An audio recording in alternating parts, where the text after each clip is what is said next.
Hello and welcome to Series 5 of Crisis What Crisis. I'm Andy Coulson, a former newspaper editor, Downing Street Director of Communications and one-time inmate of HMP Belmarsh. Over the last 7 years, I've put all of my experience, the good and the bad, to use as a strategic advisor to business leaders. And I can tell you that the bad has been just as useful as the good. And that got me thinking that there are plenty of great podcasts out there where you can hear stories of success, but there are far, far fewer where you can benefit from the experiences of those whose lives have properly unraveled. So on this podcast, you'll hear from the embattled, shamed, courageous, ruined, damaged, resilient, unlucky and lucky survivors of crisis. But you'll also hear from renowned crisis managers, mental health experts and other advisors who were in the room when major crises have hit. All of them offering useful, practical coping techniques and tips, and all with the straightforward aim of guiding you towards a more resilient approach to life and whatever it might throw at you. Crisis What Crisis is generously supported by Mindstream, a brilliant company who harness the power of music for personal well-being and improving human performance. Just search for Mindstream, that's Mind with a Y, on Spotify, and you'll find some great playlists. And if you enjoy what you hear on this podcast, please subscribe and give us a rating and review. You can also follow us on Instagram and Facebook. Our handle is @Crisis What Crisis Podcast. The author Tom Wolfe would have described my guest today as a master of the universe, a private equity titan who, through his skill and sheer force of personality, has been one of the most successful deal makers of the last 3 decades. During that time, Guy Hands, first at Goldman Sachs and Nomura, and later as founder of his own company, Terra Firma, sealed deals involving everything from cinema chains and pubs to waste management, aircraft leasing and green energy.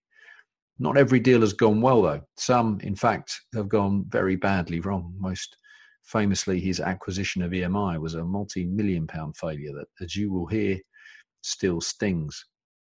The guy talks with candid honesty about those professional setbacks and peels back the lid on the secretive world of private equity. But what's truly remarkable about this story is not the riches gained or lost. Indeed, you might describe the ups and downs of Guy's very considerable fortune to be the ultimate example of a first world problem. No, as we discover so frequently on this podcast, it's the personal challenges that Guy faced before the success and indeed since that really makes this a crisis story worth listening to. From his severe dyslexia, Guy still has a reading age of 13 and a spelling level of a 7-year-old. Dyspraxia, chronic OCD, and a number of other conditions. Guy's life, under its successful veneer, has often been one of significant struggle. Struggles that he tells me in this conversation took him to the darkest of places in terms of his mental health. It's our discussion around these issues, some of which he managed to conceal from colleagues for many, many years, that I found so utterly compelling. A reminder that whoever you think someone is, however perfect and successful a life they appear to be living, the reality will almost certainly be something very, very different. So an unusual crisis conversation for this episode, but one I hope you'll enjoy and get something from. I certainly did. My thanks to Guy for his time and his insights. Guy Hands, thank you so much for joining us on Crisis What Crisis. It's an absolute pleasure to have you with us. Thank you. Your book, The Dealmaker, is a great read. You're pretty brutal with the analysis of the things that have gone wrong in your career, but you're not so good at celebrating or even, frankly, fully recognizing your incredible successes. Is that a fair observation? No, it's very fair. And I think my wife would say that I'm never content. I'm always, second guessing myself and going over and over what I could have done better. And I think that's definitely true. It's, in a way, it's a good thing because it drives me. In a way, it's a very bad thing because it's very difficult to ever feel content and happy. So you're always driving, for the next experience, the next achievement. In the book, you talk about the Undertow, which I think is from The World According to Garp, presumably one of your favourites.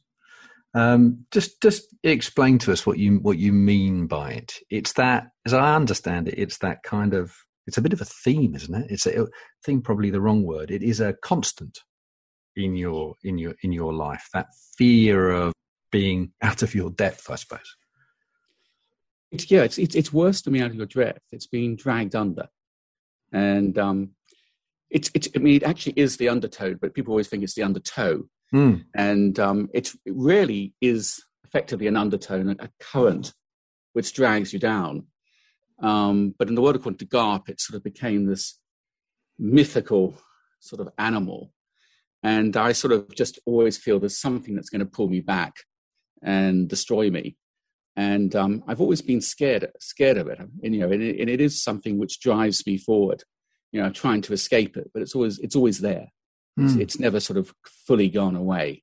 You said recently that you're scared of ending your life having not achieved, which was an astonishing thing to read, really, because you've achieved so much, even as a young man, getting into Oxford against the odds, getting into Goldman Sachs against the odds.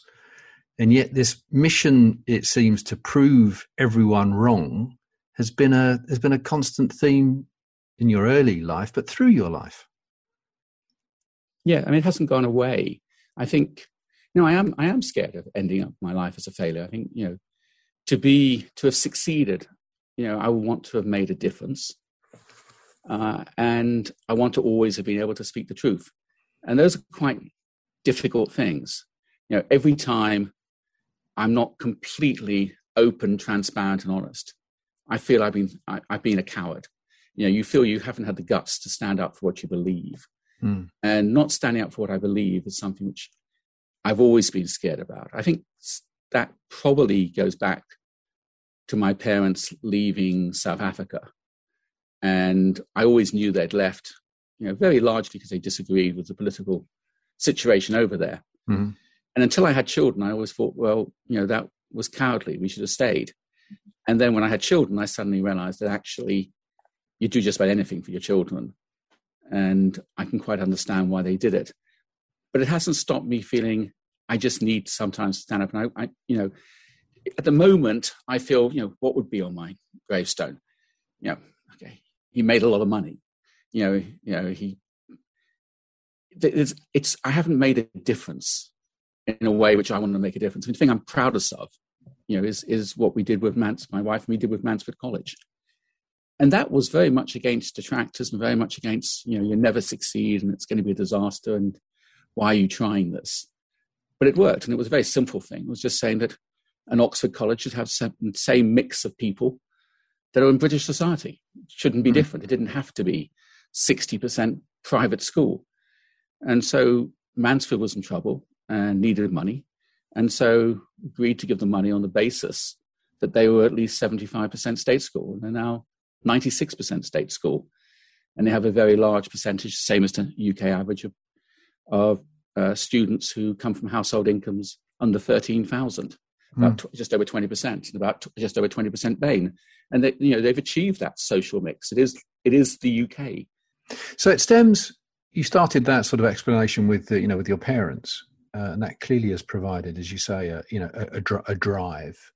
But it also stems from your childhood and the problems that you had to face as a child, severely dyslexic, severely dyspraxic, and with severe OCD. No silver spoon. You were a grammar school boy, as you say, the son of South African parents who moved to Berkshire when you were 3. You were badly bullied. Some of your teachers also treated you appallingly. We're all a product of our childhood, but for you, it's those early years and those early struggles that also fueled this incredible drive. Yes, I mean, I think that's 100% correct. It was, I needed to find something to give me self-esteem and something that I felt I could do better than my classmates. And it was tough to find something. A sport I was disastrous at. There's no eye-hand coordination. And I used to, when I was very young, run the wrong way on the football pitch. If I actually managed to kick the ball, I kicked it in the wrong direction. So that wasn't particularly good. Didn't make You're smiling as you're remembering that, but that must have been awful moments for you, though, as a child. Yeah, I mean, they were horrible moments. I sort of gave up on most male friends very early in my life. I found it very difficult to be friends with boys because I just didn't have anything really in common with them. Because they tended to be rowdier, they tended to be more athletic. And so I ended up mainly being friends with the girls in class and a few boys. And it was a very lonely existence. I had Midge, our dog, who I used to take for walks, and I was absolutely devoted to. And I used to walk enormously, incredible distances really for a young child, just to be able to just go off and walk. And today you'd never allow a child to do it, but back then it didn't seem dangerous or worrying. And that solitary walk with the dog and in countryside sort of kept me, as a young child, reasonably calm. But it didn't sort of protect me from the system. By the time I was 9, I was becoming, more and more, I suppose, more and more withdrawn, more and more difficult. And eventually it culminated in a fight in class, which I'm not very proud of. And apparently, though I don't remember it, I picked up a desk and threw it at another kid just as the teacher came in. And they decided that probably it was best if I just got out of that school altogether. My parents managed to get me into what was a special school, as in one of the schools you sort of had in those days, which dealt with children who had severe learning disabilities or severe personality disabilities. And I went there for about two and a half years, which in some ways was the making of me, and in some ways was a pretty horrific experience.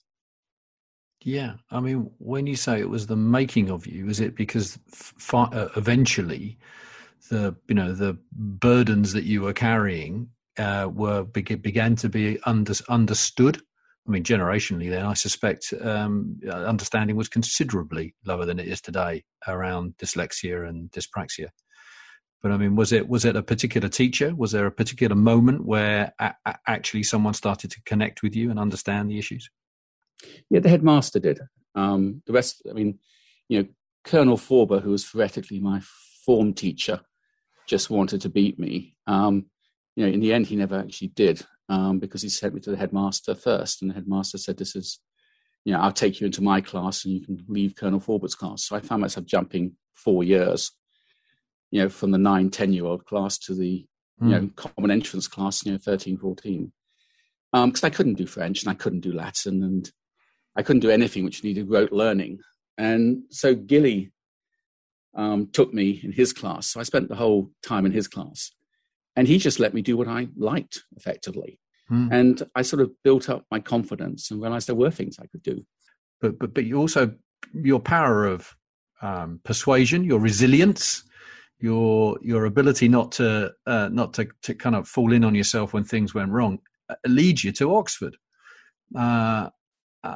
We won't dwell on your years in Oxford for very long because there's so much to talk about. But enough of a success for you then, by the age of 26, so not that long after you've left university, to be running the Eurobond department at Goldman Sachs.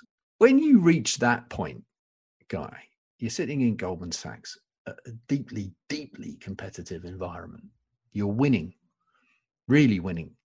Did you feel at that stage of your life that you were on your way? Not really at 26. I mean, I had a book I used to write my on one side my assets and the other side my liabilities and what I was aiming for. And I had a deficit at that stage. I mean, it wasn't a deficit in terms of was I running out of money? It was a deficit in terms of this is what I'm trying to achieve. This is what I've got. And I felt until I'd got it and had it completely safe, it could go wrong at any time. I could get fired. There could be, Goldman could go bankrupt, anything. And even in, a long time later, I still used to look at what jobs were available out there, which I could do if I wasn't working in the city. And I sort of came to the conclusion, if I wasn't working in the city, with my third from Oxford, no ability to speak any languages, very bad writing, probably I could go back to door-to-door selling. And I really didn't see there was anything much else I could do. But you knew that there was something else about you by that stage. Yes, you got a third. And as I say, we haven't dwelt on that. It was a rocky road, I suppose, through Oxford for you. But you'd also realised by this stage, age 26, that you had a true skill, not just for numbers, but for strategy. Yeah, but, it's a little bit like, it's very interesting because a lot of people think that their success is down to them. And I've always seen my success is down to the opportunities I've had and taking advantage of them. And there are lots of people in this world who just don't get the opportunities. And you can always say that, Guy, you've done a great job of finding the opportunities and taking advantage.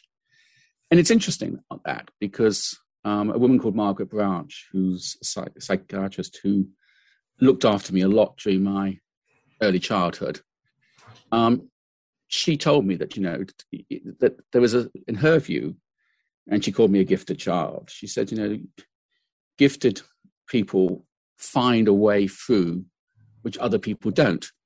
And, Guy, you really have the power. And, you really can make your way. Mm. And I'm not sure I ever really believed her. So to me, I believed if an opportunity came up, I should take it. And I could take it. And I could take the risk. So I had the confidence to take the risk. Mm. But I didn't have a belief that it was me who was always going to be able to just get through it.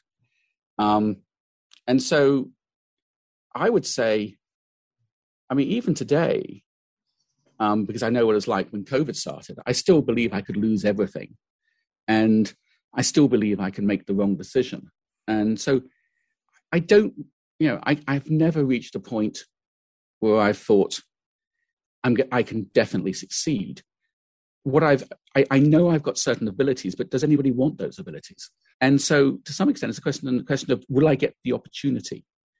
And I was very, very lucky with Goldman. They gave me the opportunity. I was very lucky with Nomura. Gave me the opportunity. I was incredibly lucky with my investors. I got an opportunity.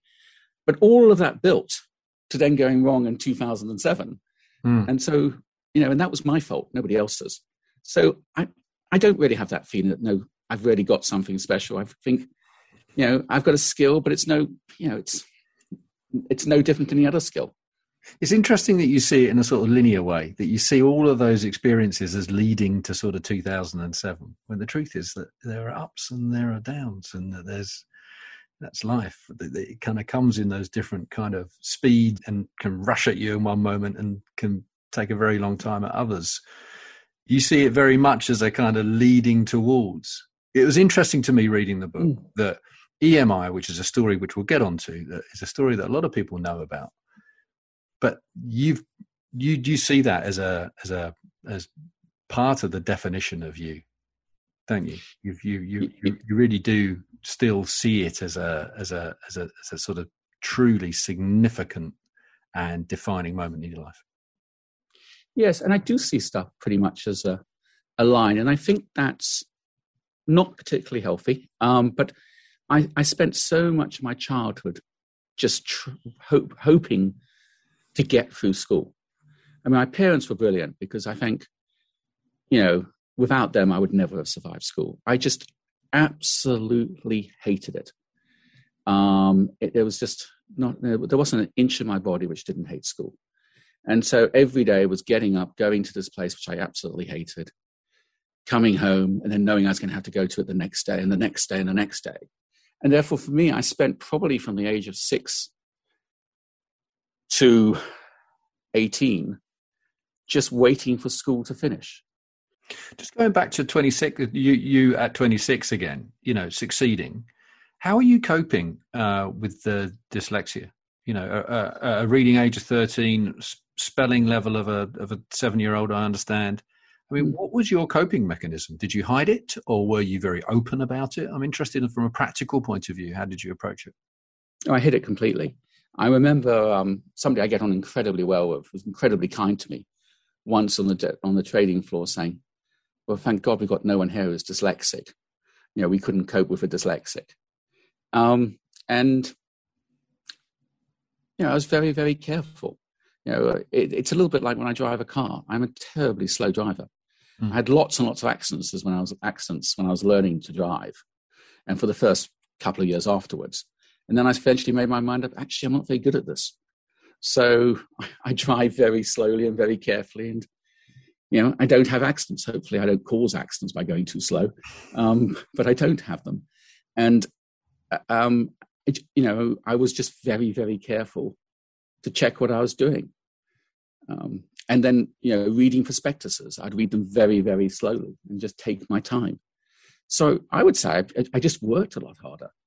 But I never, ever admitted it. The good thing about being a trader was all you had to write was numbers on a piece of paper. And, that was it. I didn't really have to do very much writing at all, which was great. And I still have, I had myself rechecked when I was 40. And nothing had changed. And I still had a reading age of 13, a spelling age of 7. And on certain tests, I did worse than an IQ of 50. So nothing had really changed. Certain tests I did, off the charts. I mean, third levels. But nothing really changed. And I still feel incredibly worried and embarrassed when I have to sign a visitor's book. And I have to think of words which I can spell. You still feel it? Oh, yes, enormously. Yeah. So I'm just trying not to put myself... I mean, I normally get my wife, Julia, to write in the visitor's book for both of us. But at last week, I was basically... we were asked to individually write in the visitor's book. And I thought, what can I say which doesn't sound just completely banal? Yeah. But actually uses words which I know which I can spell. And I really couldn't come up with anything. So in the end, I copied some words from previous people in the visitor's book and just hope they got the spelling right. Because if they got it wrong, I would have got it wrong. You've been incredibly open about it in the book. I mean, presumably at some point in your life, presumably when you become the boss effectively, with people that you're working with that you trust, you confronted it then, and presumably there's a process you go through with people that you're working very closely with to say, look, these are the things I can do, these are the things I can't do, and I'll expect you to fill in the gaps. I mean, how do you approach it with colleagues, if you like? I do. It's quite difficult because some of them get it very quickly, and some of them don't. And one of the issues I have is any form of rote. So their assumption is I'm a very bright person, so they can just fire information at me, and I can store it in a logical line in my head. But the problem is, unless there's a context to it, it means nothing to me. So, as you say, Guy, you've got a meeting tomorrow at 4:30. Okay, so what? What is, if you said you've got a meeting tomorrow, and if I was working C and you said you've got a meeting tomorrow at the point when the tide has come in because we need to launch a boat, that's got context. But 4:30, he's called Jim, not Tim. Who cares? Jim, Tim, it doesn't mean anything to me. So it's got to have a context for it to mean anything to me. Once you put context around something, right, I can remember it forever. Guy, let's get back to the career. In 1994, you had the confidence to leave Goldman's, a big decision, and join Nomura. Yeah, it paid off. As within 6 years, you and your team made over, I think I'm right in saying, $6 billion for Nomura. I'm just going to say that again, $6 billion for Nomura. There's a lot of numbers in your book. Some of them are very, very big. Try to keep a grip of the, as you say, context, but the scale of your success. I think it was actually pounds, but never mind. Oh, right. Well, there we are. The most notable sort of acquisitions included Annington Homes, as well as the bookmaker William Hill, Angel Trains, the UK rolling stock company. You also became the UK's biggest pub landlord through a series of acquisitions, I think, in the 90s. You had this talent for numbers, as I say, but also this incredible eye for opportunity. So the opportunity piece I'm interested in. Was that a natural skill? Was that something that came easy to you? Did you train yourself to spot an opportunity, or does that bit just come easy to you? Spotting where I think there's an opportunity comes easily. What I trained myself to do was to have other people do the due diligence rather than myself always. And there's bits of due diligence which I can do really well, and I'm a lot better than other people at. But most of the standard due diligence isn't my skill set. So going through the balance sheet and spotting things in the accounts which aren't quite right, I'm not good at. Hearing the explanation for why they're not right and deciding whether one should take it seriously or not seriously, I'm very good at.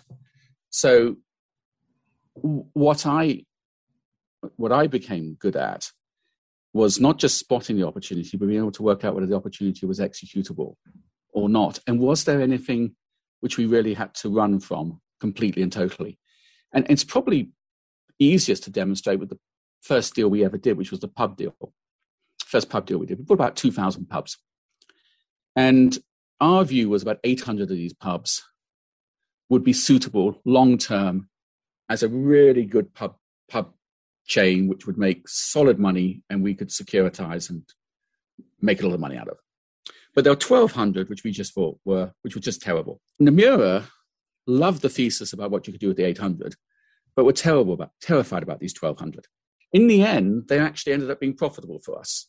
And we didn't lose anything on it. Even though our business case had us losing about 50 million on them, we actually made money on them. Because actually, not losing money on the bad pubs was, from our business plan, a bigger achievement. And very few people wanted to have responsibility of dealing with the bad pubs. This is what's fascinating. Sorry, guys, to jump in. This is what's fascinating for me, because you've explained, the fear piece, right? The undertow is kind of running through your mind continually, and yet your great skill is frankly being the person who's prepared to jump into the deep water, to look at the business that most people would think, that's never going to work, I'm not going anywhere near it, and you jump in with both feet and make a success of it. Without this sounding too bizarre, actually taking that risk and knowing how much I'm scared of it is incredibly stimulating. I mean, I've never wanted to, jump out of an airplane or, ski off cliffs. But I would love to have a brain scan done of me when I'm making this decision compared with the brain scan of the guy who jumps off the cliff and see, because I'm convinced it's hitting the same part of the brain. Because it is absolutely stimulating. It's extraordinary.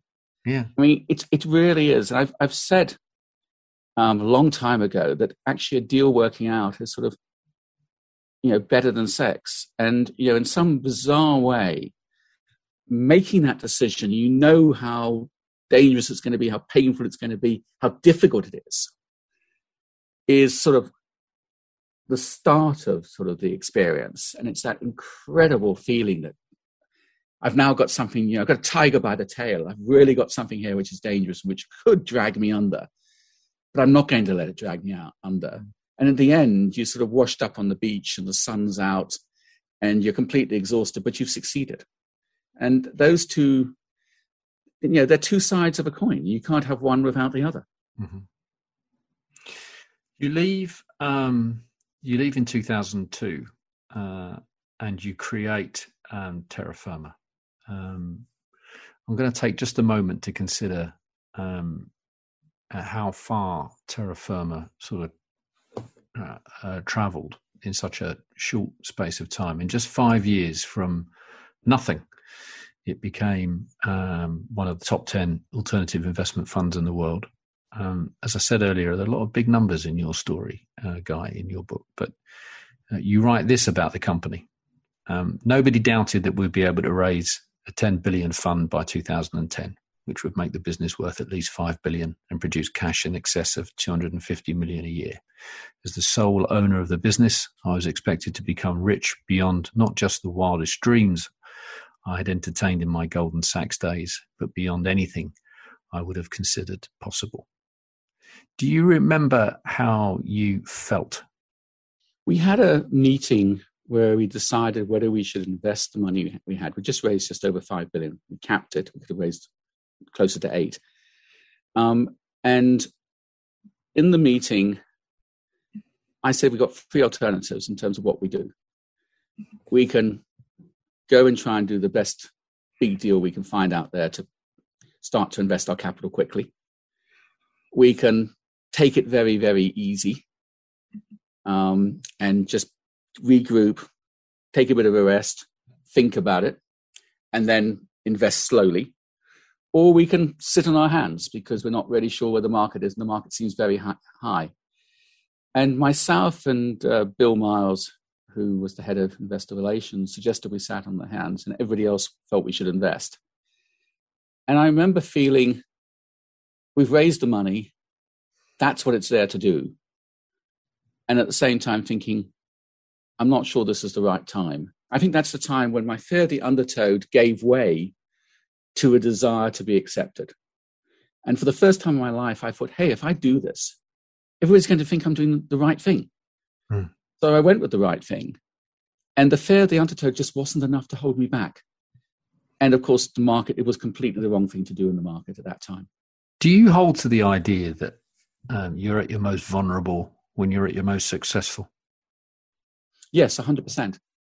I think there's 2 problems. One is the more successful you are, the more likely people to tell you that you're good and you're right. But actually, to some extent, nothing's really changed. You're still the same person. In fact, you are less of the person because you have less contact with the information you need to have. You're more distant from it. So I think it's an incredibly difficult place. In reality, you need to change your skills depending on where you are. And, if you take somebody like Theresa May, when she became prime minister, she really needed a month or so's coaching on being prime minister. Instead, she continued to be a minister, but she was actually the prime minister. Yes. And I thought it was very sad. She would have been an absolutely wonderful health minister during COVID. I think she would have been in a different league to anyone else we had. Yeah. And, I feel very sorry for her because the skills that got her to where she got weren't the skills she needed once she got there. Yeah. And yet everyone was telling her, how wonderful she was and how great she was. And, to tell her, actually, Mrs. May, you need to go and relearn everything you've learned and start again is very, very difficult. Yeah. No one's going to say that to a prime minister. When somebody tells you you're doing something well, the emotion is to focus on what you're doing well and to forget everything else. And no one's going to tell you what you're doing badly. Yeah. So let's talk about EMI in 2007. On paper, at least in the beginning, a good deal, or certainly an exciting deal from your perspective. But in truth, it was an emotional deal for you, wasn't it? Perhaps the first emotional deal for you. I don't know. Why did the idea of owning and running EMI kind of excite you so much? Well, basically because I saw music as a continuum and a core value to society, a core essentiality to society, something which was incredibly important to all of us. And yet, the people running music companies were very focused on producing new music the whole time. And EMI was the most extreme. So we had 4 people really focused on mining recorded music and thousands focused on trying to produce new music. And the reality was the new music was losing money every year. And the recorded music was what was keeping the company going. The Beatles were making more money than the rest of the business put together. That's just one part of the catalog. So my view was very simple. If we could somehow focus on mining and monetizing the catalog and the publishing business, and really work at how do we sell that across the world into all sorts of areas which need music. And at the same time, shrink, but focus very specifically on customer needs, on new music, we could make an absolute fortune. And so from an operational process, it proved we got rid of 80% of the artists, but we spent a lot more money and time on the ones we kept. We increased the focus on the recorded music. We increased the focus on publishing. We increased the focus on how do we get the catalog going. We brought in a huge audience of about 20,000 people, which we could test music with. And operationally, we went from losing 100 million of cash a year to making 250 million of cash a year. But there was, two major failures in it, both of which came down, I think, partly to my personality and partly to people fighting for what they wanted. But somebody had to be the bigger person and make the first move. And so Citigroup had lent $5 billion and they couldn't syndicate it. The markets just stopped. I mean, Chuck Prince, who was the CEO, came to England, made a speech in which he said, you have to dance while the music's still playing. And I think by that he meant you had to make the loan. He didn't actually explicitly say EMI we had to make, but that's effectively what was obviously in his mind. And the music stopped. It absolutely stopped. And they were stuck with a $5 billion loan, single-handed loan in Europe to a music company. And when they got into trouble in terms of their liquidity and the US banking system stepped in, I can well imagine what the bureaucrats in Washington were saying to, you lent some guy called Guy Hands $5 billion to buy a music company in England. And meanwhile, the walls of the empire are crumbling. Yeah. What the hell are you doing? And so I didn't think about what was going on in Citigroup. I just thought what was going on to me. And to me was I had a business plan which needed 2014 to be executed. And I was going to execute that plan. And if Citigroup were going to be, in my mind, silly enough to try and derail it, then I was going to speak to my lawyers and see what we could do. And that's, what I did. And once I spoke to the lawyers, I lost all control. I mean, I just spoke to actually my one lawyer, and then it was just a nightmare. You don't solve a problem through lawyers. So that was on one side. On the other side, I was trying to talk to the musicians and the agents and the people in the company. And if I'd gone to them and said, look, we've got a problem here. Let's work together to solve it. I would probably have had a better success than going to them and telling them what was wrong. Intellectually, I was right, but emotionally, I wasn't connecting with them. So an emotional purchase, but that unraveled only partly because you misread the emotions attached to the business and the emotions of the people who were wrapped up in the business. And that manifested itself, didn't it, in some pretty unpleasant ways. I mean, there's the danger element, but there's also the quite public as it was, because the EMI was attracting so much press attention. You were attracting so much press attention. And there are a lot of famous people involved, many of whom kind of came out against you quite publicly. How did you deal with that element, the sort of public kind of scrutiny, the public criticism, the press, my old crowd were loving it. It was a terrific story. And you were at the center of it. How were you coping with that? I wasn't coping very well. I thought I was. My GP was telling me that he wanted me to, take antidepressants, and I was refusing to. I said, I don't think there's anything wrong. He said, you need to get some friends. You need to take some time out. I was eating more, drinking more, self-medicating as it's called. And just, I was not in a good state, but I thought I was. It was the usual sort of macho belief. I'm going to get through this. I don't need help. The harder they hit me, the stronger I'll be. And pretty stupid in hindsight. Who were you talking to at that stage, Guy? What, in terms of personally? Yeah. The only person really I spoke to was my GP. I mean, and one of the questions he put to me was exactly that question: who are you talking to? So you talking to your wife. I said, she's got enough to worry about back in England. Your kids, I said, they're too young. Your parents, I said, I don't think it's fair to put on them. They're too old. Do you have any friends who you speak to at least once a week? I said, no. Do you have any friends you speak to once a month? No. What about the people you work with? I said, well, the problem is they've all got a vested interest in what they do. And he said, look, Guy, you need help, He said, and he was right. I really did need help, but I wasn't willing to really admit it to myself. And I felt I had all these mixed duties. I had a duty to the music industry. I had a duty to my investors. And I didn't really consider a duty to myself. I just thought I had to do it. And I failed, and that felt terrible.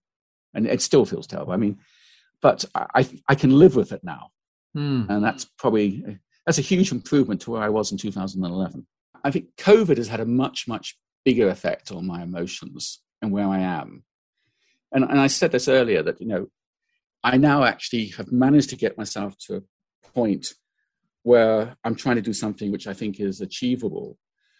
And I asked somebody a few days ago a question, which I think is a very good question to think about. And I think is one of those questions which if you ask yourself it, I said, do you want to come up with a strategy paper which will go to government, and if it's adapted, might make a big difference, but it's going to take years to be adapted, and who knows whether government will listen to it?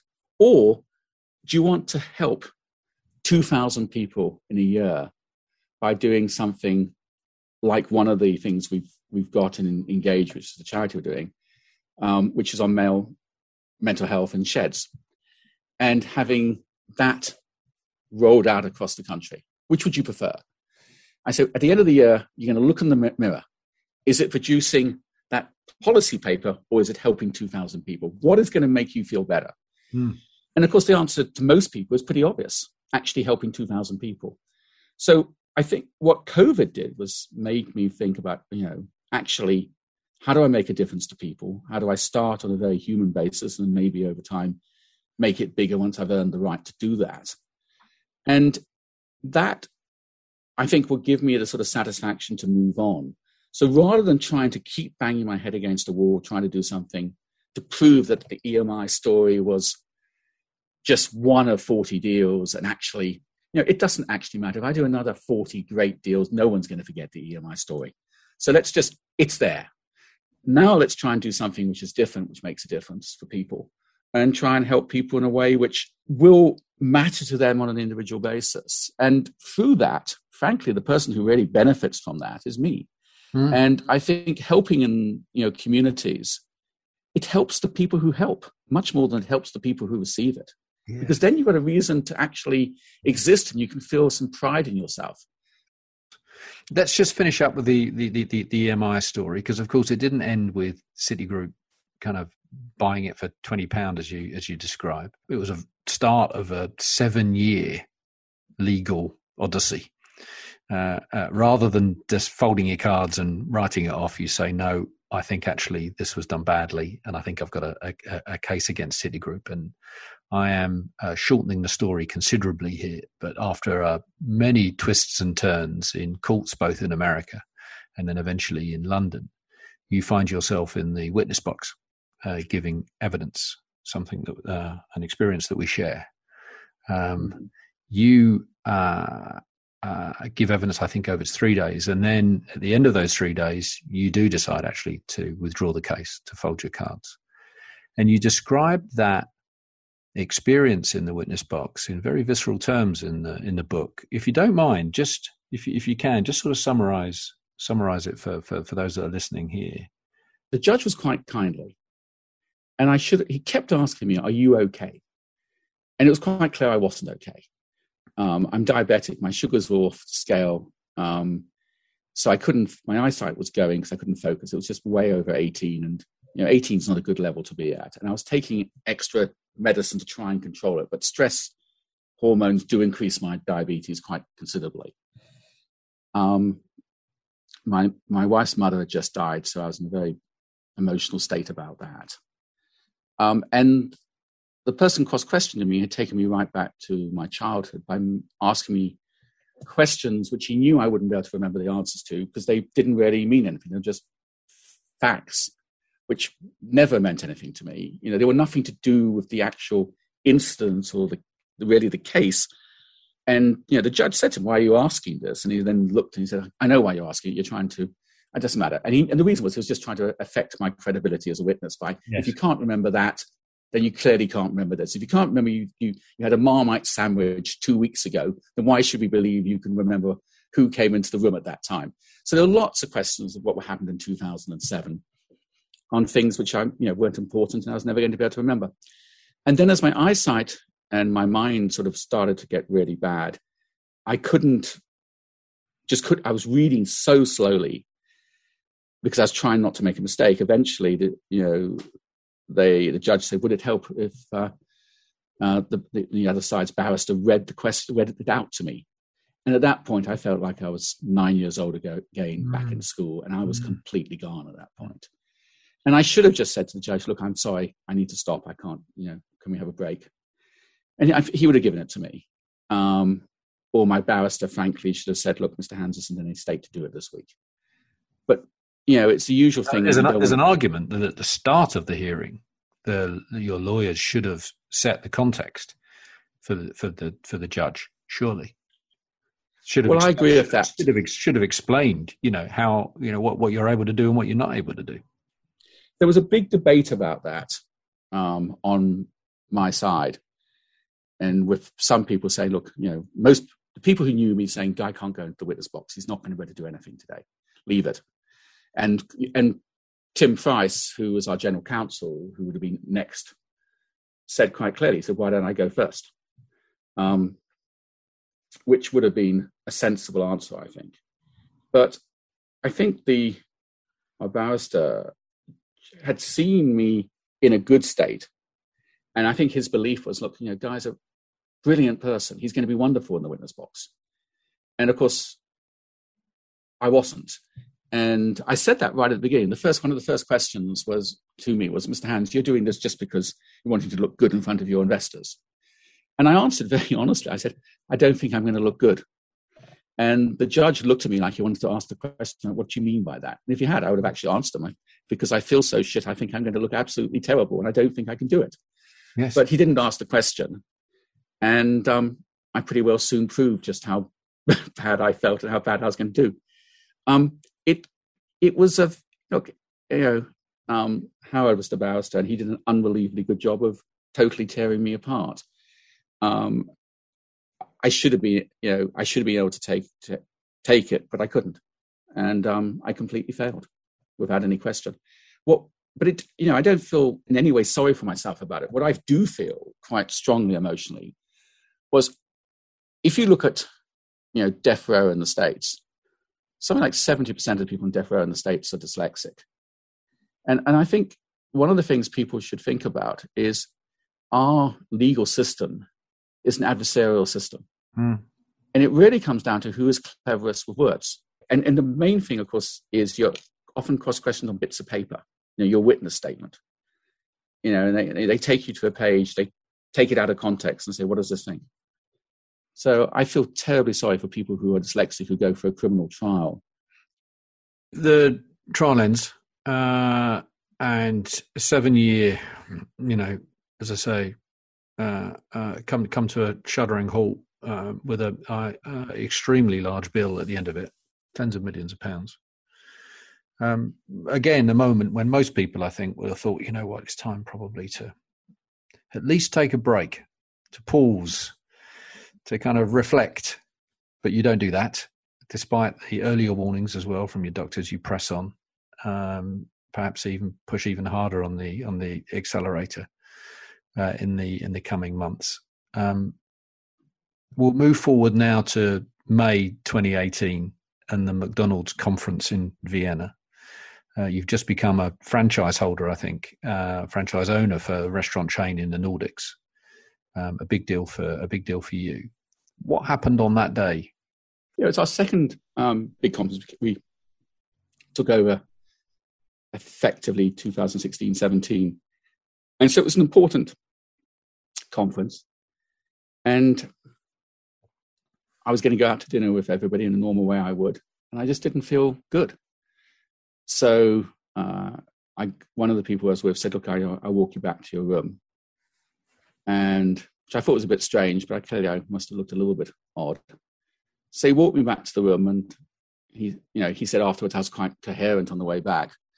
Got into the room, closed the door, and lay on the bed, and realized I was having, as it happens, a minor stroke, TIA, but I needed help. So I had my phone was close enough, hit the dial on the phone, and put it on speaker. Got my wife, and she could just about work out what I was saying. And she got her best friend is a GP who was with her at the time, and they start doing the sort of classic tests you do on anyone who's having a stroke to see if I was having a stroke. And I was sort of grunting yeses or nos, 2 grunts for yes, 1 grunt for no, or whatever way around it was. I can't remember now. And she then got the hotel to come up. They knocked on the door and there was no answer. So they went back downstairs again, at which point she said, there's not going to be an answer. You need to get up there with an ambulance as quickly as you can. And, long story short, I was taken to hospital. It took about 3-4 days to get everything back. And I got everything back. So it was very lucky. But I then sort of spoke to my doctor and I said, look, people who have that type of stroke, there's a 50-50 chance you have something very serious within 5 years unless you change your lifestyle. And so I started to change my lifestyle. It was a real wake-up call. They did all the physical checks they could, and they couldn't find any reason why I would have a stroke. My heart was completely strong. Everything was strong. So they said, you must just be under an incredible amount of stress, and it must have reached a point where it's too much. So I went and saw a psychiatrist. And it was an interesting meeting because I went in there saying, look, I'm happy to do some form of therapy, but I'm not willing to take any drugs. I'm just not doing it.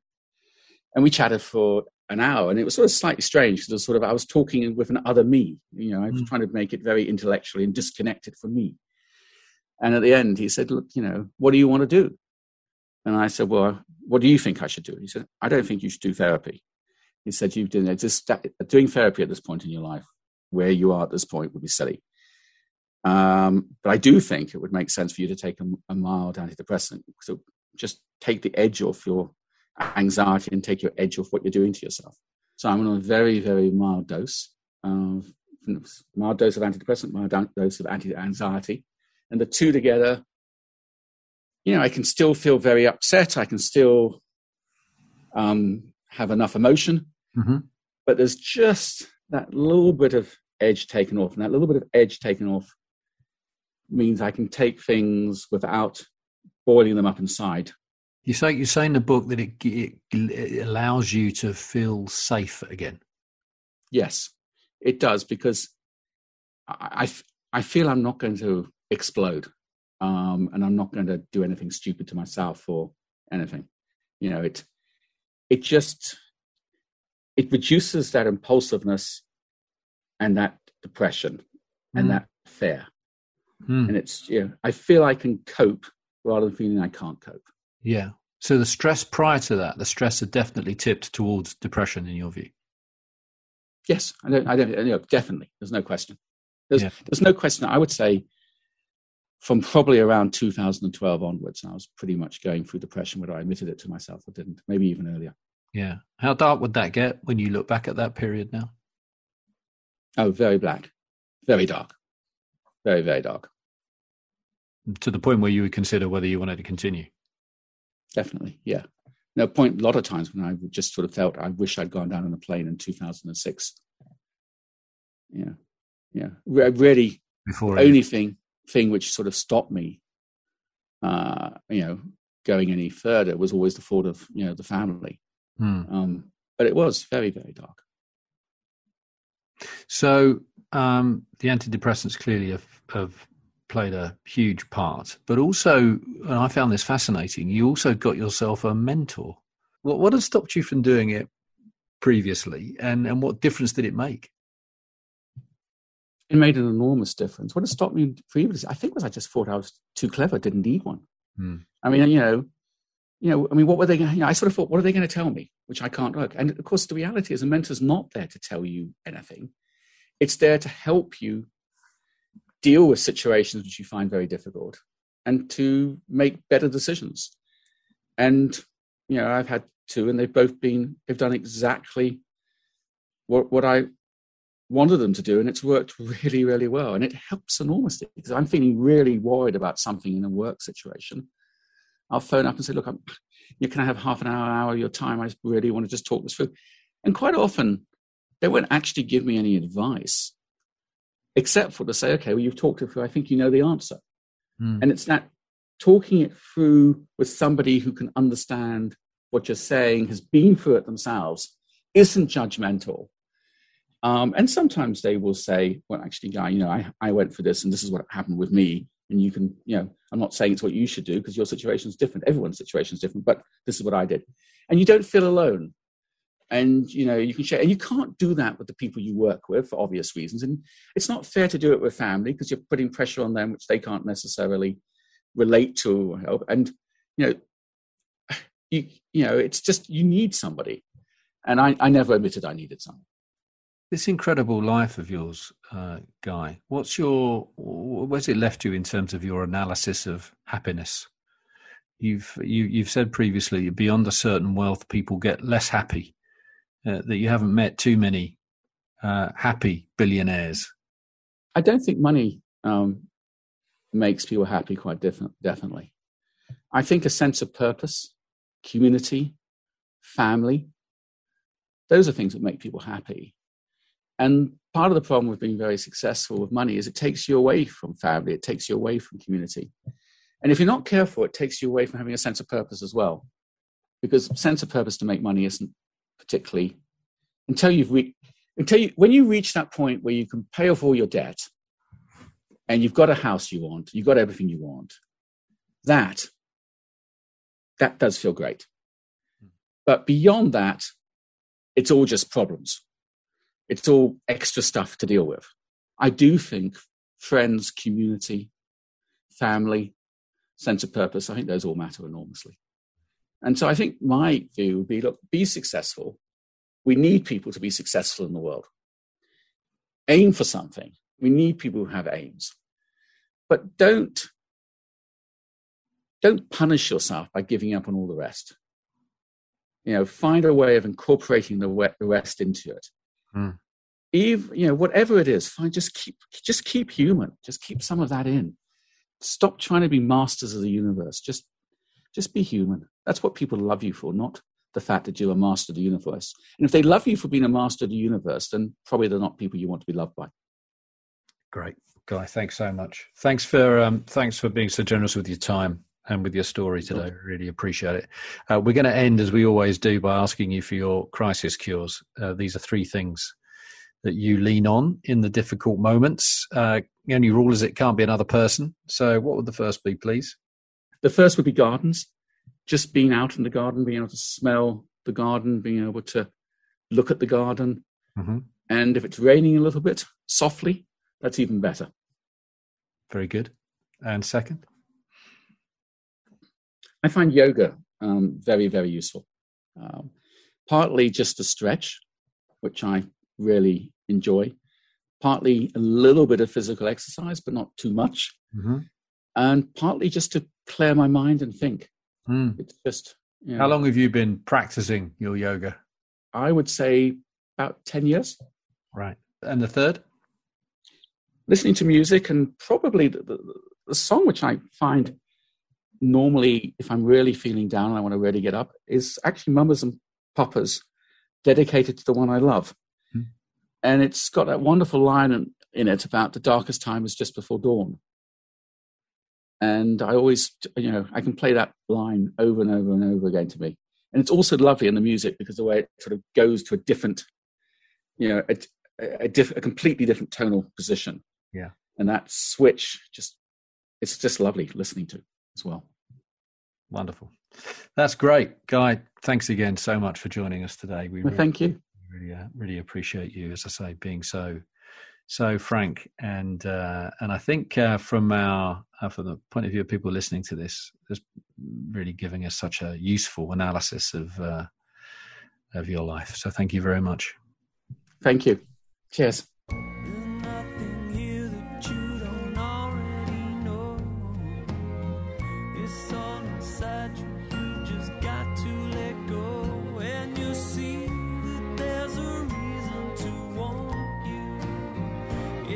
See